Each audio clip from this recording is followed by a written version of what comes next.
उस जंगल में बारिशों का मौसम आने ही वाला था। सभी पक्षी काफी चिंतित थे क्योंकि उन सब ने अभी तक अपना घर नहीं बनाया था। इसीलिए रोजाना सभी पक्षी सुबह सुबह उठकर अपना घर बनाने के लिए लकड़ियाँ ढूंढने जाते थे। चलो भाई चलो, बारिश का वक्त बहुत ही ज्यादा करीब है।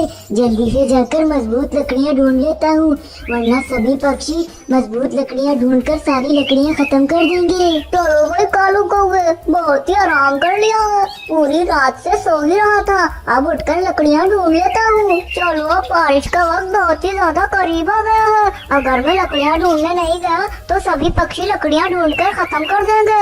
अरे चलो भाई चलो मिट्ठू मियाँ, जल्दी से लकड़ियाँ ढूंढने चलता हूँ। मस्त लकड़ियाँ ढूंढकर यहाँ पर अपना अच्छा सा घर बना लूंगा, फिर बारिश का मौसम आसानी से कट जाएगा।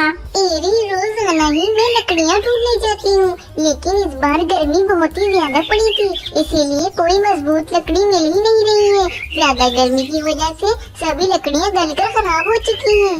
सभी पक्षियों ने अपने अपने घोंसले में बच्चे दिए हुए हैं, उनको अपना अपना घर बनाने की बहुत ही जल्दी होगी। सभी पक्षी रोजाना की तरह आज भी लकड़ियाँ ढूंढने निकले होंगे। चलो मैं भी निकल जाती हूँ लकड़ियाँ ढूंढने। फिर मीनू चिड़िया वहाँ से लकड़ियाँ ढूंढने के लिए निकल जाती है। दूसरी तरफ कबूतर भी लकड़ियाँ ढूंढ रहा होता है। तभी उसे अचानक एक जगह पर काफी सारी लकड़ियाँ दिखती हैं। अरे वाह, मेरी किस्मत तो बहुत ही अच्छी है। अभी तो मुझे ज्यादा देर भी नहीं हुई है और इतनी जल्दी ही लकड़ियाँ मिल गई। चलो अब इन लकड़ियों को लेकर चला जाता हूँ और अपना घर बनाऊंगा। फिर वे कबूतर उन लकड़ियों से अपना घर बना लेता है और उसमें आराम से रहने लगता है। इसी तरह मिट्ठू तोता भी एक दिन उड़ता उड़ता लकड़ियाँ ढूंढ रहा था। तभी उसे एक जगह पर कुछ लकड़ियाँ दिख जाती हैं। चलो अब आखिरकार आज भी मुझे लकड़ियाँ मिल ही गई हैं। अब इन लकड़ियों को ले जाकर मैं भी अपना घर बना सकूंगा। फिर मिट्ठू तोता भी उन लकड़ियों को अपने घोंसले में ले जाकर वहाँ पर अपना घर बना लेता है और उसमें रहने लगता है। फिर एक दिन मीनू चिड़िया और कालू कौवा दोनों ही अपना अपना घर बनाने के लिए लकड़ियाँ ढूंढ रहे होते हैं। अरे कितनी देर हो गई है, लकड़ियाँ तो मिल ही नहीं रही है। बारिश तो किसी भी दिन हो सकती है, मैं क्या करूँगी। तभी मीनू चिड़िया को अचानक एक जगह पर काफी सारी लकड़ियाँ दिख जाती हैं। अरे वाह, चलो आज मुझे लकड़ियाँ मिल गई हैं। अब इन लकड़ियों को उठाकर अपना घर बनाऊंगी मैं। इतना कहकर मीनू चिड़िया उन लकड़ियों के पास जाकर बैठ जाती है। दूसरी तरफ कालू कौवा भी काफी देर से लकड़ियाँ ढूंढ रहा था, पर उसे लकड़ियाँ नहीं मिल रही थी। अरे भाई अब मैं क्या करूं? इतनी मेहनत मैंने तो अपनी सारी जिंदगी में कभी भी नहीं करी है, जितनी मेहनत मुझे आज करनी पड़ रही है। अगर बारिश ना होती तो मैं ये कभी भी ना करता। तभी कालू कौवे की नजर मीनू चिड़िया पर पड़ती है। अरे मीनू चिड़िया को भी लकड़ियाँ मिल गई हैं। हर किसी पक्षी को लकड़ियाँ मिले ही जा रही हैं, पर मैं तो कितने दिनों से मेहनत कर रहा हूँ, मुझे लकड़ियाँ मिल ही नहीं रही हैं। अगर ऐसे ही चलता रहा तो बारिश के वक्त मैं तो भीगता रहूंगा, मेरा घर ही नहीं बना होगा। मुझे अब अपने शातिर दिमाग का इस्तेमाल करना ही पड़ेगा। तभी कालू कौवा एक योजना बनाता है। अरे हाँ, अब एक काम करता हूँ, मीनू चिड़िया से ये लकड़ियाँ जाकर छीन लेता हूँ। अगर ये ज्यादा कुछ करेगी तो एक आध चोंच भी मार दूंगा इसको। फिर कालू कौवा उड़ता हुआ मीनू चिड़िया के पास आकर बैठ जाता है। अरे मीनू चिड़िया, तुम ये क्या कर रही हो? ये लकड़ियाँ मैंने अभी ढूंढकर यहाँ पर रखी थी और तुम ये लकड़ियाँ ले जा रही हो। तुम्हें पता है चोरी करना कितनी गलत बात है, फिर भी तुम चोरी कर रही हो। अरे कालू कौवे, तुम झूठ क्यों बोल रही हो? ये लकड़ियाँ तो अभी अभी मुझे मिली है, तुम झूठ मत बोलो। मुझे पता है तुम बहुत शातिर हो, तुम्हें लकड़ियाँ नहीं मिल रही होंगी तो तुम मुझे बेवकूफ बनाकर लकड़ियाँ ले जाना चाहते हो।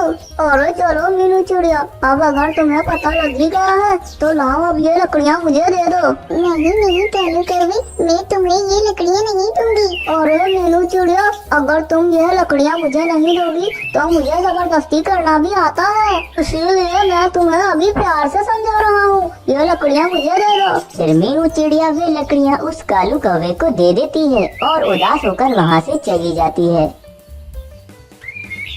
अब सभी पक्षियों ने अपना अपना घर मजबूत बना लिया था, लेकिन मीनू चिड़िया को लकड़ियाँ मिल ही नहीं रही थी। इसी वजह से उसका घर अब तक ना बन पाया था। फिर एक दिन जोरदार बारिश शुरू हो जाती है। सभी पक्षी अपने अपने घरों में आराम से रह रहे होते हैं। मीनू चिड़िया का घर अब तक नहीं बना था, इसीलिए वे अब तक अपने दोनों बच्चों के साथ बारिश में भीग रही थी। मैं अब क्या करूं? बारिश शुरू हो गई है। इस तरह बारिश होती रही तो मेरे बच्चे बारिश में भीगकर बीमार हो जाएंगे। मुझे अब कुछ न कुछ तो सोचना ही पड़ेगा। तभी मीनू चिड़िया की नजर एक दरख्त पर पड़ती है, जो दरख्त बीच में से बिल्कुल ही खाली होता है। फिर मीनू चिड़िया अपने दोनों बच्चों को उस दरख्त के अंदर रख देती है। बस उस दरख्त के अंदर इतनी ही जगह थी कि उसके दोनों बच्चे आराम से उस दरख्त के अंदर आ गए थे। इसीलिए अब भी मीनू चिड़िया बारिश में ही भीग रही होती है। फिर पूरे एक दिन के बाद बारिश रुक जाती है। मीनू चिड़िया बारिश में भीगने की वजह से काफी ज्यादा बीमार हो जाती है, इसीलिए वे उड़ती उड़ती उल्लू वैद जी के पास जाती है। फिर मीनू चिड़िया वहाँ जाकर देखती है तो उल्लू वैद जी एक बहुत ही बड़े किन्नू का घर बनाकर उसमें रह रहे होते हैं। मीनू चिड़िया भी उस किन्नू के घर में जाकर बैठ जाती है। अरे मीनू चिड़िया, तुम तो बहुत ही ज्यादा बीमार लग रही हो। हाँ उल्लू वैद जी, मैं बहुत ही ज्यादा बीमार हूँ, मेरा इलाज कर दीजिए। मीनू चिड़िया, मुझे तो लगता है कि तुम बारिश में बहुत ही ज्यादा भीगी हो, इसीलिए तुम बीमार हो गई हो। क्या तुमने इस बार अपना मजबूत घर नहीं बनाया था? हाँ उल्लू वैद जी, मैंने अपना घर इस बार नहीं बनाया था। मैंने बहुत लकड़ियाँ ढूंढी, पर फिर भी मुझे लकड़ियाँ नहीं मिली थी, और बहुत ही मुश्किल से मुझे एक बार लकड़ियाँ मिल भी गई थी। लेकिन उस कालू कौवे ने अपने शातिरपन से मुझसे वो लकड़ियाँ छीन ली थी, इसीलिए मैं कल पूरा दिन बारिश में भीगी हूँ। अरे मीनू चिड़िया, तुम एक काम करो, मेरे पास एक दवा वाला पानी है। तुम वे दवा वाला पानी किसी भी फल वाले पेड़ की जड़ों में डाल देना, तभी तुरंत ही उस पेड़ का कोई भी एक फल बहुत ही ज्यादा बड़ा हो जाएगा। फिर तुम उस फल को अंदर से खोखला करके उसे अपने घर की तरह बना लेना और उसमें ही पूरी बारिश गुजारना, जैसे मैंने ये अपना कीनू का घर बनाया हुआ है। तभी मीनू चिड़िया उल्लू वैद जी से पानी लेकर चली जाती है। फिर मीनू चिड़िया वे पानी एक सेब के दरख्त की जड़ों में डाल देती है। तभी देखते ही देखते उस पेड़ का एक सेब बहुत ही ज्यादा बड़ा हो जाता है। फिर मीनू चिड़िया उस सेब को खोखला करके उसे एक घर की तरह बना लेती है और उसमें रहने लगती है। अब अगले दिन फिर से बहुत ही ज्यादा तेज बारिश शुरू हो जाती है। बारिश इतनी तेज होती है कि हवाओं से सभी पक्षियों के बने हुए घर भी उड़ जाते हैं। अब सभी पक्षी बारिश में बहुत ही ज्यादा भीग रहे होते हैं, पर मीनू चिड़िया तो आराम से अपने सेब के घर में रह रही होती है। फिर सभी पक्षी उड़ते उड़ते मीनू चिड़िया के पास जाते हैं। मीनू चिड़िया, तुमने ये इतनी बड़ी सेब का घर कैसे बना लिया? हम सबके बने हुए घर तो हवा की वजह से उड़ गए हैं। अब हम सब पक्षी बारिश में भीग रहे हैं। हमें बताओ हम क्या करें? अरे हाँ मीनू चिड़िया, मुझे बताओ तुमने ये घर कैसे बनाया ताकि हम भी ऐसा ही घर बना लें। इसमें मैंने कुछ भी नहीं किया है, ये सारा तो उल्लू वैद जी का कमाल है। उल्लू वैद जी ने ही मुझे एक पानी दिया था, वो पानी मैंने इस सेब के पेड़ की जड़ों में डाल दिया था, तभी तुरंत ही ये पेड़ में ये बड़ा सेब उग गया था। फिर मैंने उस सेब को अपने घर की तरह बना लिया और उसमें रहने लगी। तुम सब भी उल्लू वैद जी के पास जाओ और वे पानी ले लो और अपना अपना घर बना लो। फिर सभी पक्षी उल्लू वैद जी के पास आ जाते हैं। अरे उल्लू वैद जी, आज बहुत ही तेज बारिश हो रही है, इसीलिए हम सब पक्षियों के घर भी उड़ गए हैं। अब हम सब बारिश में भीग रहे हैं। आपने मीनू चिड़िया को जो पानी दिया था वो ही हमें दे दीजिए ताकि हम भी अपना घर बना लें।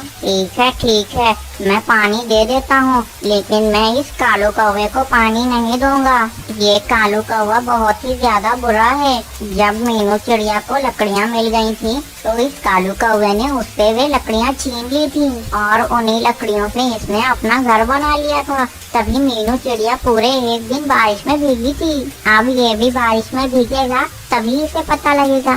तुम सब ये पानी ले जाओ। फिर वे सब पक्षी वे पानी लेकर चले जाते हैं। अब सभी पक्षी अपने अपने फलों वाले घरों में रह रहे होते हैं। और कालू कौवा एक दरख्त पर बैठा भीग रहा होता है। अभी कालू कौवे को समझ में आ जाती है कि गलत काम का गलत नतीजा होता है। उसने मीनू चिड़िया के साथ बहुत ही गलत किया था, इसीलिए आज उसके साथ भी ऐसा कुछ हो रहा था। इस कहानी से हमें प्रेरणा मिलती है कि हमें हर किसी के साथ अच्छा ही करना चाहिए। दोस्तों, ये कहानी एक बहुत ही घने से जंगल की है, जिस जंगल में बहुत ही प्रकार के पक्षी रहते थे। उस जंगल में ठंड का मौसम चल रहा था। ठंडी बहुत ही ज्यादा बढ़ी हुई थी, इसीलिए सभी पक्षी अपने अपने मजबूत घरों में रहते थे। उसी जंगल के बाजू वाले इलाके में सभी वैद्य जी रहते थे, जो सभी पक्षियों का बीमार होने पर इलाज करते थे। इसीलिए पूरे जंगल में किसी की भी तबीयत खराब होती थी तो वे उसी इलाके में उल्लू वैद्य जी के पास जाते थे। मीनू चिड़िया नन्हे सोनू चिड़े के साथ अपने ही छोटे से घर में रहती थी। जंगल में ठंड बहुत ज्यादा थी, जिसकी वजह से मीनू चिड़िया सोनू चिड़े का बहुत ही ज्यादा ख्याल रखती थी कि कहीं ठंड की वजह से वे बीमार न पड़ जाए। सोनू चिड़ी, मैं जब भी घर से बाहर दाना जमा करने जाऊँ तो तुम बाहर मत निकला करो। बाहर बहुत ही ज्यादा ठंड होती है। ठंड में तुम्हारी बहुत ज्यादा तबीयत खराब हो जाएगी, फिर क्या होगा? हाँ मम्मी, आप बाहर चले जाना, मैं बिल्कुल भी घर से बाहर नहीं निकलूंगा। मुझे भी ठंडी बहुत ही ज्यादा लगती है, इसी वजह से मैं घर में ही रहूंगा। रोजाना मीनू चिड़िया ऐसे ही सोनू चिड़े को समझा बुझाकर अपना दाना जमा करने के लिए चली जाती थी। पूरे जंगल में सभी पक्षी ही अपना दाना इसी तरह से जमा करते थे। अब पूरे जंगल में सब कुछ ठीक ठाक ही चल रहा था। फिर एक दिन उस जंगल में बहुत ही ज्यादा जोरों की बारिश शुरू हो गई। वे बारिश इतनी ज्यादा तेज थी कि पूरे ही जंगल में अब बहुत ही ज्यादा ठंड बढ़ गई थी। लेकिन इससे भी बुरा हाल उस दूसरे इलाके का था, जहाँ पर वे सारे वैद्य जी रहते थे। उस इलाके में बहुत ही ज्यादा ठंड बढ़ गई थी। उस इलाके में किसी आम पक्षी का आना तो मुनासिब ही नहीं था, क्योंकि वे सारे वैद्य जी तो अपनी जड़ी बूटियों से अपना ध्यान रख सकते थे, लेकिन कोई नया पक्षी वहाँ पर नहीं आ सकता था। उस जंगल में ठंड बढ़ने की वजह से बहुत ही ज्यादा पक्षियों के बच्चों की तबीयत खराब होना शुरू हो गई। लेकिन कोई भी पक्षी वैद्य जी के पास नहीं जा सकता था, क्योंकि उनके इलाके में बहुत ही ज्यादा ठंड पड़ गई थी। अरे ये क्या हो गया है? इस राजू कौवे की तबीयत खराब हो गई है और मैं उल्लू वैद्य जी के पास दवा लेने भी नहीं जा सकता हूँ, क्योंकि उनके इलाके में तो बहुत ही ज्यादा ठंड है। अगर मैं वहाँ तक गया तो रास्ते में ही मैं बेहोश हो जाऊंगा। लेकिन अब मैं क्या करूँ? मैं तो बहुत ही ज्यादा बुरा फंस गया हूँ। अगर इस राजू कौवे को वैद्य जी के पास नहीं लेकर गया तो इसकी तबीयत तो और भी ज्यादा खराब हो जाएगी। जल्दी से जल्दी इस समस्या का हल ढूंढना ही पड़ेगा। इसी तरह पूरे ही जंगल में ज्यादातर पक्षियों के बच्चों की तबीयत खराब हो रही थी। उसी समस्या को लेकर जंगल में एक चील सोच रही थी। अरे, ये ठंड बढ़ने की वजह से ये सब पक्षियों के बच्चे बीमार हो गए हैं और ये वैद्य जी के पास भी नहीं जा सकते हैं, क्योंकि वहाँ पर बहुत ही ज्यादा ठंड है। क्यों ना मैं इसी मौके का फायदा उठाऊं। मैं एक काम करती हूँ, मैं एक लकड़ी की बस तैयार करती हूँ, जिस बस में पक्षियों को बिल्कुल भी ठंड ना लगे। उस बस में बिठाकर मैं उन पक्षियों को वैद्य जी के पास छोड़ के आऊंगी और बदले में उनसे वे सुनहरे दाने मांगूंगी। वे दाने बहुत ही ज्यादा अच्छे होते हैं, लेकिन उन दानों को लाना कोई आसान काम नहीं है, क्योंकि वे दाने वहाँ पर हैं जहाँ बहुत सारे सांपों का इलाका है। उन सांपों से मुझे बहुत ही ज्यादा डर लगता है, लेकिन अब ये सब पक्षी मुझे खुद ही वे दाना ला कर देंगे। वे दाना मुझे बहुत ही ज्यादा पसंद है। फिर वे चील बहुत ही मेहनत करके एक लकड़ी की बस तैयार करती है और सभी पक्षियों को एक जगह पर जमा कर लेती है। और चील जी, ये क्या? ये आपने कैसे लकड़ी की बस बना दी है? हाँ चील, ये तो दिखने में बहुत ही अच्छी है। इसमें बैठने में भी बहुत ही ज्यादा मजा आता होगा। तुमने ये क्यों बनाई है? हाँ चील जी, आखिर आपने ऐसी बस क्यों बनाई और आपने हम सब पक्षियों को यहाँ पर क्यों बुलवाया है? अरे पक्षियों, मैं तो तुम सबका भला ही सोच रही थी। तुम सबके भले के लिए ही मैंने ये बस बनाई है। मैंने देखा है ज्यादा ठंडी पड़ने के कारण तुम सबके बच्चे बीमार हो रहे हैं, लेकिन तुम सब वैद्य जी के इलाके में नहीं जा सकते हो क्योंकि वहाँ पर बहुत ही ज्यादा ठंड है। इसीलिए मैंने ये बस बनाई है। इस बस में बैठकर किसी भी पक्षी को ठंडी नहीं लगती है। जिस पक्षी को भी वैद्य जी के इलाके में जाना होगा, मैं इस बस में उसे बिठाकर वैद्य जी के पास छोड़ दूंगी। अरे वाह वाह चील, तुम तो बहुत ही ज्यादा दयालु हो। तुम्हारा बहुत बहुत शुक्रिया। वैसे भी मेरे राजू कौवे की तबीयत बहुत ही ज्यादा खराब है, मुझे जाना था वैद्य जी के पास। अरे हाँ चील जी, आपका बहुत बहुत शुक्रिया। मुझे भी जाना था वैद्य जी के पास। मेरे टोटो तोतो की भी बहुत ही ज्यादा तबीयत खराब है। अरे वाह वाह चील जी, आपका बहुत बहुत शुक्रिया। आपने हम सब पक्षियों के बारे में इतना कुछ सोचा। अरे इसमें सोचना क्या, लेकिन मेरी एक शर्त तो सुन लो तुम सब। हाँ चील जी, बोलो तुम्हारी क्या शर्त है? मेरी शर्त ये है कि मुझे सुनहरे दाने बहुत ही ज्यादा पसंद हैं। वो सुनहरे दाने जो सिर्फ सांपों के इलाके में ही मिलते हैं।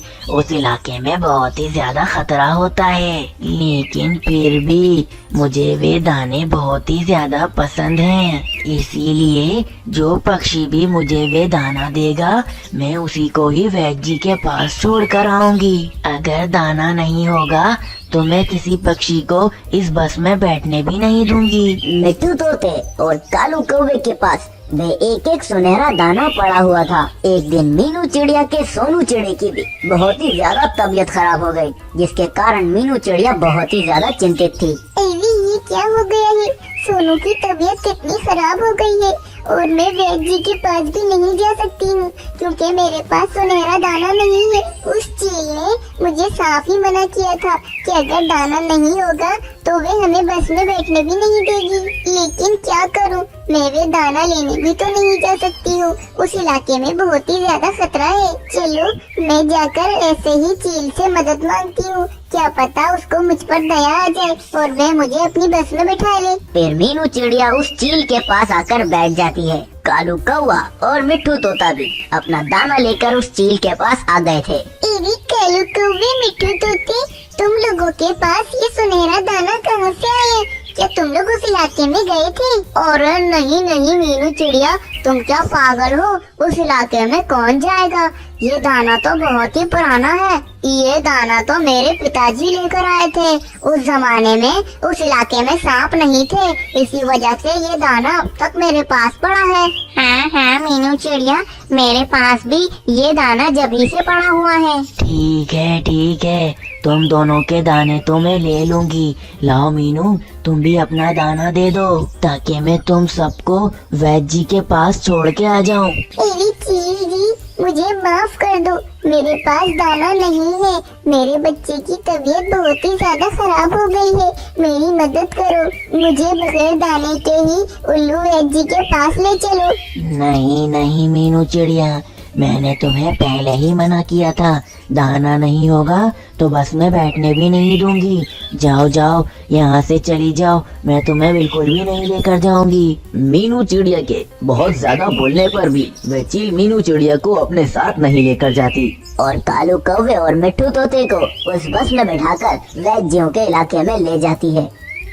दूसरी तरफ मीनू चिड़िया अपने घर में बहुत ही ज्यादा चिंतित होती है। एरी सोनू, तुम एक काम करो, तुम यहाँ पर सो जाओ, मैं थोड़ी देर में आती हूँ। इतना कहकर वे मीनू चिड़िया उस दाने को लेने के लिए सांपों के इलाके में चली जाती है। मीनू चिड़िया सांपों के इलाके में जमीन पर एक जगह बैठी होती है कि अचानक पीछे से एक सांप मीनू चिड़िया को डस लेता है। मीनू चिड़िया झट से उड़ती हुई एक पेड़ के ऊपर चढ़कर बैठ जाती है। मीनू चिड़िया को वह सांप ठीक तरह से डस नहीं पाया था, लेकिन फिर भी मीनू चिड़िया उस पेड़ पर ही बेहोश हो जाती है। मीनू चिड़िया बहुत ही ऊंचे दरख्त पर बेहोश हो गई थी, जिस दरख्त पर वह सांप नहीं पहुंच सकता था। दूसरी तरफ कालू कौवा वापस अपने घर में राजू कौवे के पास आ गया था। राजू कौवा वैद्य जी की दवाई खाकर सो गया था, लेकिन अब कालू कौवे को मीनू चिड़िया के बच्चे की भी बहुत ही ज्यादा चिंता हो रही थी। वे मीनू चिड़िया अपने बच्चे के लिए वैद जी के पास नहीं जा सकी। चलो मैं एक काम करता हूँ, मीनू चिड़िया के पास जाकर उसकी हालचाल पूछता हूँ। यही सोचकर कालू कौवा मीनू चिड़िया के घर में आ जाता है। और सोनू बेटा, मीनू चिड़िया कहाँ पर गई है? कौवे अंकल पता नहीं वो कहाँ गई है, लेकिन मुझे कहकर गई थी कि मैं थोड़ी देर में आ रही हूँ, लेकिन अब बहुत देर हो गई है और वो नहीं आई है। मुझे बहुत ही ज्यादा चिंता हो रही है। अरे तुम चिंता मत करो, वैसे भी तुम्हारी बहुत ज्यादा तबीयत खराब है। मुझे पता है वह मीनू चिड़िया बहुत ही ज्यादा जिद्दी है, कहीं वो उस दाने को लेने के लिए उस खतरनाक इलाके में ना चली गई हो, कहीं वो किसी खतरे में ना हो। मुझे उसको बचाना होगा, अगर वो वहाँ पर होगी तो मैं उसे यहाँ पर ले आऊंगा। फिर कालू कौवा वहाँ से उड़ता हुआ सांपों के इलाके में जाता है। तभी उसे एक ऊंचे दरख्त पर मीनू चिड़िया दिखती है। कालू कौवा मीनू चिड़िया के पास आकर बैठ जाता है। और मीनू, ये तुम्हें क्या हो गया है? तुम्हें तो सांप ने डस लिया है, अब मैं क्या करूं? इसे तो मैं वैद जी के पास भी नहीं लेकर जा सकता, लेकिन अब मैं क्या कर सकता हूँ? एक काम करता हूँ, उस चील के पास जाता हूँ। वह चील अपनी बस में मीनू चिड़िया को बिठाकर वैद जी के पास ले जाएगी। फिर कालू कौवा मीनू चिड़िया को उस चील के पास लेकर आ जाता है। और चील जी, ये देखो, अगर तुम मीनू चिड़िया को अपने साथ ले जाती तो आज ये ना होता। मैं तुम्हारे लिए सुनहरा दाना लेने के लिए सांपों के इलाके में गई थी और उसे सांप ने डस लिया। अब वो बेहोश है, हमें उससे वैद जी के पास ले जाना होगा। चील ये सब देखकर बहुत ही ज्यादा शर्मिंदा होती है। अब वे मीनू चिड़िया को उस बस में बिठाकर वैद जी के पास ले जाती है। वैद जी मीनू चिड़िया की मरहम पट्टी करके उसे बिल्कुल ठीक ठाक कर देते हैं और मीनू चिड़िया को सोनू चिड़े के लिए भी कुछ दवाइयाँ दे देते हैं। अब मीनू चिड़िया वापस आकर सोनू चिड़े को वे दवा खिला देती है और सोनू चिड़ा भी कुछ दिनों में बिल्कुल ही ठीक हो जाता है। अब वे चील सभी पक्षियों को मुफ्त में ही इधर से उधर छोड़ दिया करती थी। इस कहानी से हमें प्रेरणा मिलती है कि हमें हमेशा लोगों की मदद करनी चाहिए। Thanks for watching. This is the first episode. If you liked it, maybe subscribe. And if you didn't like it, why did you watch to the end?